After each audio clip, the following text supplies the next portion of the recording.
بسم اللہ الرحمن الرحیم۔ ناظرین اکرام، السلام علیکم ورحمۃ اللہ وبرکاتہ۔ آپ دیکھ رہے ہیں خالصتاً اسلامی اور صوفیہ اکرام کی معلومات پر مبنی چینل انمتا علیہم۔ اگر آپ ہمارے چینل پر نئے ہیں تو اس چینل کو سبسکرائب کر کے آل نوٹیفیکیشن والے آئیکن کو لازمی پریس کر لیں یا فیس بک پیج کو لائک اینڈ فالو کریں۔ ہماری اس معلوماتی ویڈیو کو لائک اور شیئر ضرور کیجیے۔ اللہ تعالیٰ نے اپنے بندوں کی ہدایت و رہنمائی اور مذہب اسلام کی تبلیغ کے لیے ہر دور میں اپنے بندے بھیجے۔ امت مسلمہ کے ظاہری حسن کو سنوارنے اور نکھارنے کے لیے بزرگان دین وقتاً فوقتاً تشریف لائے، جنہوں نے صحابہ اکرام کے بعد بھی دین کو اسی شان و شوکت سے قائم رکھا اور انشاءاللہ ابد تک قائم رہے گا۔ غرض یہ کہ ہر دور میں بزرگان دین و پیران عظام دین کی خدمات پر مامور رہے اور آئندہ بھی یہ سلسلہ جاری رہے گا۔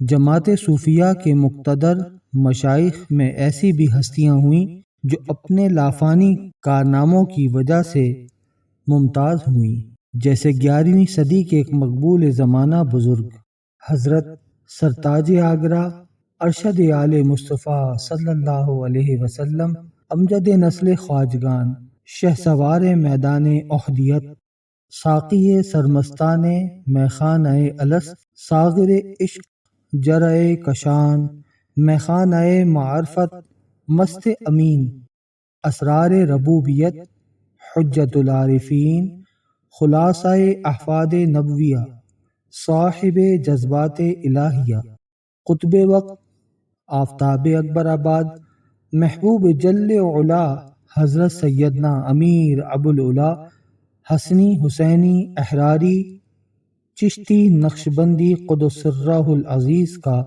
مختصر تعارف آپ کی سماعتوں کی نظر کیا جا رہا ہے۔ ظہور آفتاب اکبر آباد۔ تاریخ شاہد ہے کہ ہندوستان یعنی پاک و ہند کی سرزمین میں اسلام پر ایک ایسا بھی کٹھن وقت آیا جب حاکم وقت برائے نام مسلمان تھے، اور وہ شہنشاہ جلال الدین اکبر کا دور تھا، اور شہنشاہ اکبر اپنی حکومت کی مضبوط کرنے اور ہندو رعایا کی خوشنودی حاصل کرنے کی غرض سے اسلام کے بنیادی اصول و عقائد کو نیست و نابود کرنے کے در پہ تھا۔ کسی کی مجال نہ تھی کہ جلال اکبری کے سامنے اٹھے اور اسے صراط مستقیم پر لائے۔ چنانچہ باری تعالیٰ نے اس نازک دور میں بھی امت محمدی صلی اللہ علیہ وسلم پر احسان فرمایا اور 990 ہجری میں ایک مرد مومن درویش حضرت سیدنا عبدالسلام اپنے 4 فرزندان حضرت امیر سید ابو الوفا، حضرت امیر سید عبداللہ، حضرت امیر سید ابو النصر اور حضرت امیر سید ابو الصفا و دیگر افراد خاندان سمیت سمرقند سے براستہ ہندوستان حج بیت اللہ شریف کے ارادے سے روانہ ہوئے، اور اس مختصر سے قافلے نے دہلی کے قریب ایک چھوٹے سے قصبے نریلا پہنچ کر قیام فرمایا، تو اس خوش نصیب مقام پر ہی 990 ہجری بمطابق 1592 عیسوی میں آفتاب آگرہ ظہور میں آیا، یعنی حضرت سیدنا امیر ابو العلا علیہ الرحمہ کی ولادت بسعادت ہوئی۔ آپ والد کی طرف سے سیدنا امام حسین علیہ السلام اور والدہ کی طرف سے حضرت ابو بکر صدیق رضی اللہ تعالی عنہ کی اولاد پاک سے ہیں۔ رسم عقیقہ۔ جب حضور سیدنا امیر ابو العلا قدس سرہ العزیز 7 یوم کے ہوئے تو آپ کے دادا امیر عبدالسلام رحمۃ اللہ علیہ نے رسم عقیقہ و ختنہ ادا فرمائی۔ پرتکلف دعوت کا اہتمام کیا گیا، غربا و مساکین میں نقد و جنس پارچہ جات تقسیم کیے گئے۔ اس پر رونق موقع پر نومولود کا نام نامی اسم گرامی ابو العلا علیہ الرحمہ تجویز فرمایا۔ جو کہ بعد میں بانی سلسلہ عالیہ ابوالعلیہ حضور سیدنا امیر ابوالعلا مشہور ہوئے۔ تعلیم و تربیت۔ آپ کی ابتدائی تعلیم قرآنی آپ کے دادا حضرت سیدنا عبدالسلام رحمۃ اللہ علیہ نے فرمائی۔ عربی، فارسی، ترکی، سنسکرت، فلسفہ ادب اور رموز سلطنت علامہ فیضی رحمۃ اللہ علیہ نے فرمائی۔ تقرر منصب۔ راجہ مان سنگھ نے اپنی امداد پر متعین کرنے کی نیت سے اکبر بادشاہ کو تحریری سفارش پیش کی، لہذا سفارش کی منظوری ہونے پر حضور سیدنا امیر ابوالعلا علیہ الرحمہ کو پنج ہزاری منصب پر نائب بردوان مقرر کر دیا گیا۔ خواب برائے ترک دنیا و اختیار درویشی۔ ایک رات خواب میں مولائے کائنات حضرت سیدنا مولا علی کرم اللہ وجہ الکریم اور امام علی مقام حضرت امام حسین علیہ السلام خواب میں تشریف لائے۔ مولا علی علیہ السلام نے آپ کے سر کے بال اتارے اور حضرت امام حسین علیہ السلام نے آپ کو کرتا پہنایا، اور ان دونوں حضرات نے حضور سیدنا امیر ابوالعلا رحمۃ اللہ علیہ سے فرمایا، اے فرزند، اس دنیا وجاہت کو چھوڑ کر آبائی ورثہ اختیار کرو، اللہ مدد کرے گا، اور تمہارا مقدر خواجہ معین الدین چشتی اجمیری سے ہے، اٹھو اجمیر جاؤ اور اپنا حصہ پاؤ۔ چنانچہ جب آپ صبح بیدار ہوئے تو اپنے آپ کو دنیا سے بالکل متنفر پایا، فوراً حجام کو بلوایا، بال ترشوائے اور پیراہن پہنی، پھر آپ اجمیر شریف کے لیے روانہ ہوئے۔ راستے میں دہلی پہنچ کر محبوب الہی حضرت خواجہ نظام الدین اولیاء رحمۃ اللہ علیہ اور حضرت خواجہ قطب الدین بختیار کاکی رحمۃ اللہ علیہ کے دربار پر حاضر ہو کر وہاں روحانی فیض سے مستفید ہوئے۔ دہلی سے اجمیر پہنچے اور حضور غریب نواز خواجہ معین الدین چشتی رحمۃ اللہ علیہ کے مزار پر انوار پر حاضر ہو کر پرخلوص اور نیاز مندانہ سلام عقیدت پیش کر رہے تھے۔ اس دوران خواجہ غریب نواز رحمۃ اللہ علیہ بصورت مثالی جسمانی شکل میں روضہ اقدس سے باہر جلوہ گر ہوئے۔ حضور سیدنا علیہ الرحمہ کے دہن مبارک میں کوئی لال رنگ کی گولی مثل دانہ تسبیح ڈالی۔ آپ کا ارشاد ہے کہ عطیہ چشتی حاصل کرنے کے بعد مجھ پر ایک عجیب کیفیت طاری ہو گئی، اور اس نعمت عظمیٰ کی قوت و برکت سے میرا سینہ اسرار الہی سے کھل گیا۔ آپ نے حضور خواجہ غریب نواز رحمۃ اللہ علیہ سے بیعت کی درخواست کی۔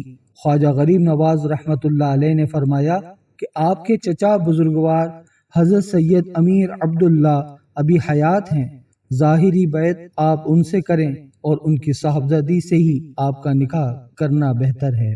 چنانچہ آپ حکم چشتیہ کے مطابق آگرہ تشریف لائے، حضرت امیر عبداللہ کے ہاتھ پر بیعت کی۔ بعد میں آپ کے چچا نے اپنی صاحبزادی سے نکاح کرا دیا، جیسا کہ خواجہ خواجگان حضرت خواجہ معین الدین چشتی ثم اجمیری المعروف خواجہ غریب نواز رحمۃ اللہ علیہ کے دو خلفاء، جن کو ساری دنیا جانتی ہے کہ برصغیر پاک و ہند میں سلسلہ چشتیہ کو فروغ دینے والے یہ نفوس قدسیہ حضرت خواجہ قطب الدین بختیار کاکی رحمۃ اللہ علیہ اور آپ کے بعد حضرت بابا فرید الدین گنج شکر رحمۃ اللہ علیہ ہیں، جن سے سلسلہ چشتیہ کی بے شمار شاخیں شروع ہوئیں۔ اسی طرح جو دوسری اہم شخصیت ہیں وہ حضور سیدنا امیر ابوالعلا رحمۃ اللہ علیہ ہیں، لہٰذا آپ بھی سلسلہ چشتیہ کے روئے رواں اور خلیفہ خاص حضور خواجہ غریب نواز رحمۃ اللہ علیہ ہیں۔ کرامات۔ آپ سے بے حد کرامات منسوب ہیں، مگر یہاں اختصار کے ساتھ ایک ہی کرامت کا ذکر کیا جا رہا ہے۔ ایک دن ایک درویش جان محمد حضور سیدنا امیر ابوالعلا کی مجلس سما میں تشریف لائے ہوئے تھے۔ اس وقت حضور سیدنا امیر ابوالعلا رحمۃ اللہ علیہ اپنے فیوض و عشق کے جام پلا رہے تھے۔ اس وقت محفل میں موجود چند چھوٹے عمر کے لڑکے بھی وجد و مستی کی کیفیت میں آئے ہوئے تھے۔ یہ حالت دیکھ کر درویش صاحب کے دل میں خطرہ پیدا ہوا اور لڑکوں کو دیکھ کر متبسم ہوئے۔ اسی شب انہوں نے خواب میں دیکھا کہ حضور سیدنا امیر ابوالعلا رحمۃ اللہ علیہ فرما رہے ہیں، اے شخص، تم اپنی کس بات پر ناز کرتے ہو؟ ہنوز دلی دورست، ابھی تو تم ان بچوں کی برابری بھی نہیں کر سکتے۔ درویش صاحب نے خواب سے بیدار ہو کر اسی وقت اپنی کمزوری و پوج خیالی پر توبہ کی۔ بعدہ جب دوبارہ خواب سے بیدار ہوئے تو ایک نور اپنے قلب میں منور پایا۔ چراغ روشن مراد حاصل اپنا کمبل بغل میں دبائے حضرت حاضر آستانہ شریف حضور سیدنا امیر ابوالعلا ہوئے۔ چند روز حاضر خدمت اقدس رہے، نسبت عالیہ ابوالعلائیہ سے مستفید ہو کر رخصت ہوئے۔ وصال حق 9 صفر المظفر 1061 ہجری، بعد نماز فجر، مرشدنا و مولانا شہباز طریقت و ہادی طریقت نے اپنی جان شیریں مالک حقیقی کے سپرد کر دی۔ انا للہ و انا الیہ راجعون۔ آپ کی آخری آرامگاہ و درگاہ شریف آگرہ، انڈیا میں ہے۔ آپ کا آستانہ آگرہ کے لیے ہی نہیں بلکہ پورے پاک و ہند میں مرجع خلائق ہے، جس سے مخلوق خدا آج بھی فیض پا رہی ہے اور انشاءاللہ آئندہ بھی پاتی رہے گی۔ تقریبات عرس۔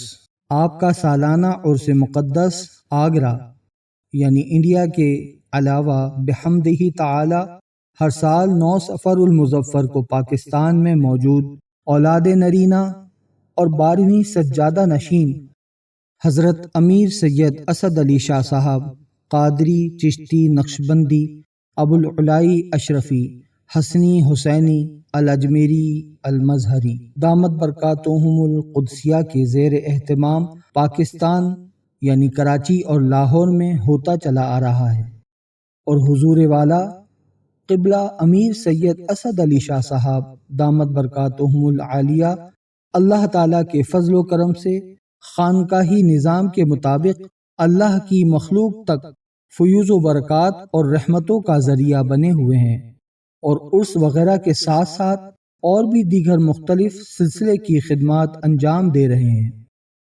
یہ تھا حضور سیدنا امیر ابوالعلا علیہ الرحمہ کا انتہائی مختصر تعارف، جسے کتاب انوار العلا سے اقتباس کیا گیا ہے، اور اس کتاب کے مصنف خود حضور قبلہ امیر سید اسد علی شاہ صاحب ابوالعلائی اشرفی دامت برکاتہم العالیہ سجادہ نشین و اولاد نرینہ حضور سیدنا امیر ابوالعلا ہیں۔ امید ہے کہ یہ آپ کو معلومات پسند آئی ہوگی۔ اگر پسند آئی ہے تو ہمارے اس چینل کو سبسکرائب کریں اور اس ویڈیو کو آگے بھی لوگوں میں شیئر کیجیے۔ جزاک اللہ۔